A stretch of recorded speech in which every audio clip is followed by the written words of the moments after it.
So I've been playing a lot of old Super Nintendo games, right? Like I've been replaying stuff like Chrono Trigger, Donkey Kong Country 2. I've been playing like beat 'em ups like Teenage Mutant Ninja Turtles 4 and Batman Returns.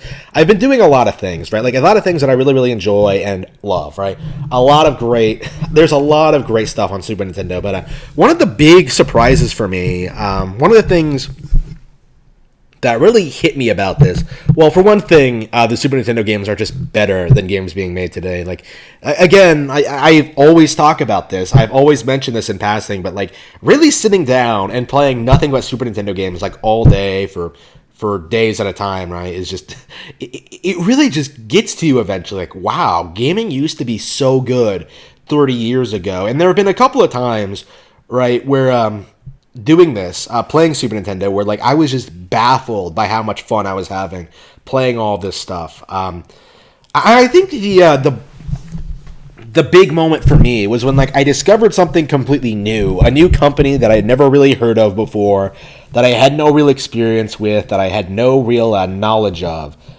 Quintet, the minds behind ActRaiser and Soul Blazer, specifically OutRaiser. I really like Soul Blazer a lot so far, but ActRaiser was one of those games that I could not put down. Like, those of you who like watched me stream it, who watched me like play it for the first time and like go to the end and like struggle against that final boss, I think like what I did is stream the beginning of it. Like I just randomly booted it up. I was like, oh, I heard this is good, and then like immediately I was just like, holy shit, this is the greatest thing ever. And then like I played it obsessively until like I finally beat the final boss and like returned peace to the world. Like ActRaiser was phenomenal. Like ActRaiser might actually be one of my favorite cult classic games on Super Nintendo. Like it is phenomenally good, and I was just incredibly impressed by it, and I immediately like looked up like other things Quintet has made, and I started on Soul Blazer, which I also really like, in spite of not being quite as good. Soul Blazer is like a really basic action RPG where you basically go around killing enemies and releasing souls from like prisons or whatever, and like your town sort of builds up. Like I love that kind of shit. Building up towns. I don't know what the fuck the deal with that is, but like Soul Blazer like kind of feels kind of budget in a lot of ways. It feels really limited. Like it's weird how like enemies just sort of like move, and like the animations and like the dialogue is kind of it feels really like it feels almost like an indie game from like the early 90s, and it's kind of weird. Like they can't have had a big budget, but they really made it work. Like I find this incredibly enjoyable and addicting, and I would recommend this honestly to anyone. I am enamored with this for sure. Quintet, they're behind like Illusion of Gaia and Terranigma as well. So I'm gonna go through those as well. But for now, I've only played ActRaiser and Soul. Am playing through Soul Blazer. So man, companies like this just don't exist anymore. They just don't make cool, interesting, innovative new games. And like people can always say all they want, like, oh well,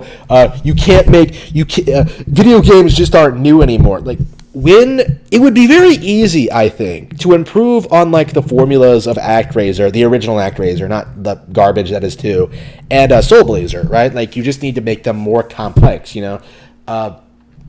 Develop their own sort of like subgenres even. I think ActRaiser could be its own subgenre almost. Like imagine just being able to like alternate between like God mode and warrior mode or whatever at will, or at with a button press, and like expanding the idea of like fighting monsters on the ground as opposed to just, you know, doing it when the plot demands it, basically. Like, again, there were plenty of problems with ActRaiser as well, but I still really loved it for what it is, right? Amazing, phenomenal game. Like, developers, publishers, they don't want to take risks. They don't want to make innovative new things. They want to just do the things that will make them popular or push a political agenda. I think is kind of a big thing in recent years with Assassin's Creed. Which is, by the way, the most SJW video game franchise of all time. Ubisoft does this, Rockstar does this, I'm sure CD Projekt Red is going to do this, BioWare does this. Like, I don't think a lot of people really realize just how much there's liberal propaganda in your media. It's basically everywhere. In the 90s, it was basically, and I suppose in modern Japanese games, it's about the games. It's about like their own unique worlds and stories, like that don't have anything to do with how the developers want you to view reality. You know what I mean? Like ActRaiser, like I didn't play that and like have it. I didn't play it and have like the game try to tell me like, oh, by the way, you should feel this is making a socio-political statement on religion. You know what I mean? Like, no, it's just a video game, like with a fun, creative idea. Like, and games like that don't get made anymore, other than on Nintendo hardware. Now, of course, like Nintendo isn't perfect, but the thing about Nintendo is that like even when they make mistakes, even when they pump out shit like Yoshi's New Island or the or like Amiibo Festival or things like I legitimately don't like, it's like, here's the thing about Nintendo. ActRaiser was not Nintendo. Like Contra 3 was not Nintendo. Like Mega Man X was not Nintendo. Like Nintendo has stayed good as it was, or it got even better over the years. In fact, I would suggest Nintendo has reached their peak in the Wii U era. Actually, like I would suggest they were developing some of the best games they've ever put out around that period. During Iwata's presidency, right? No. What's changed for Nintendo? What's changed for all developers is that the third-party developers have gotten worse. Like, people are not holding them to a standard. They're not being critical of the kind of shit that's being pumped out. They're not demanding, like, more creative IPs. They're not refusing to buy the stale, derivative, uninspired bullshit. Like, stuff like No Man's Sky, Assassin's Creed, Sea of Thieves.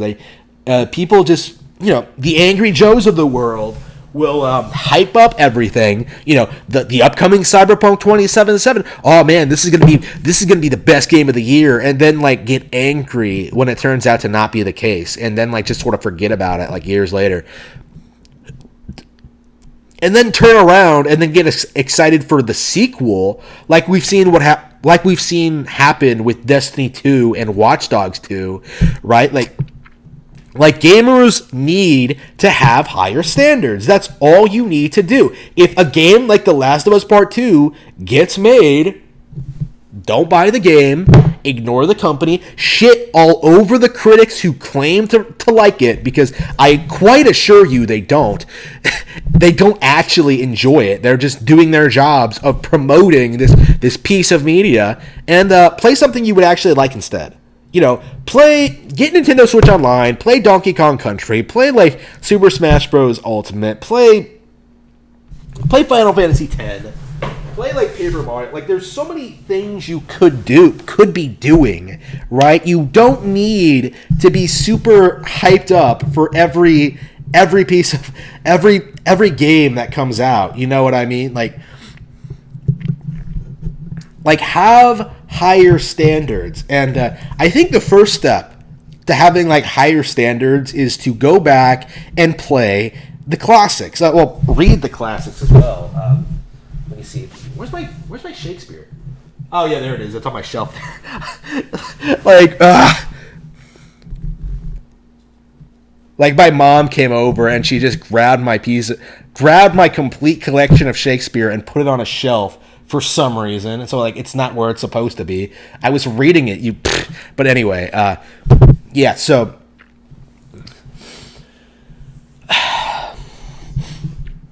understand that people aren't kidding when they say games were better back in the day. People aren't nostalgic. They aren't eager to return. They aren't living in the past. Like, games haven't gotten better. Like, there's nothing wrong with admitting that things are worse now. And it's not just for games. Like, this is kind of a societal problem, I feel like, where governments don't want people to start acknowledging that, like, things like immigration, mass immigration, feminism, diversity, don't really contribute to the well-being of society, like, at all. Like, they don't want you acknowledging that. But when it comes to, like, gaming in particular, like, people don't want you to admit that stuff like ActRaiser is, well, way more worth your time than something like The Last of Us Part 2. Like, in fact, I would say, like, random licensed games I've been playing, like Batman Returns, like Turtles in Time, like, even 30 years later, they still feel very, very relevant. They still feel they're still a lot of fun to play. Like, they're not the best games ever, but they don't really need to be. You know what I mean? Like, they're not trying to be ambitious. They're just trying to be fun, engaging licensed games. You know what I mean? Like, licensed games, like, there were licensed games back then that were better than, like, the major AAA productions now. Like, I was thinking when I was playing Batman Returns, like, you know what? This probably might be better than, like, Arkham Knight. Like, this is definitely better than Arkham Knight. I would say it's probably better than City. Maybe not Asylum. I don't know, because Asylum at least was, like, something fresh, and it kind of, like, makes you feel like Batman. I know that's a marketing buzzword, but it kind of is true, honestly. I think that's probably why it was such a successful marketing buzzword, because, like, oh, you really are Batman in Asylum, as opposed to Arkham Knight, where you're playing as the Batmobile. But anyway. Yeah, Super Nintendo was truly a successful console. Like, truly the greatest of all time. Like, there are probably, like, dozens of games on it that I would really, really enjoy that I've never even heard of, right? Like, Japan exclusives mainly. I keep hearing things about, like, the Goemon games. Like, I've seen footage of, like, some of the Japanese exclusive ones, and I'm just like, this looks like the greatest thing ever. Like, where is my Goemon? Like, where's my Mystical Ninja? Like, okay, Konami, release a Suikoden collection and release the Mystical Ninja collection. Like, please do that. I desperately want that. But anyway, yeah, Super Nintendo, I think, has done more than, like, demolish the Sega Genesis, done more, like, than win a console generation. Like, it really was the best console generation ever, because it was really the only time, I think, in which a bunch of really talented developers supported a video game console that was supported a single video game console, right? They supported the Super Nintendo. They supported Nintendo.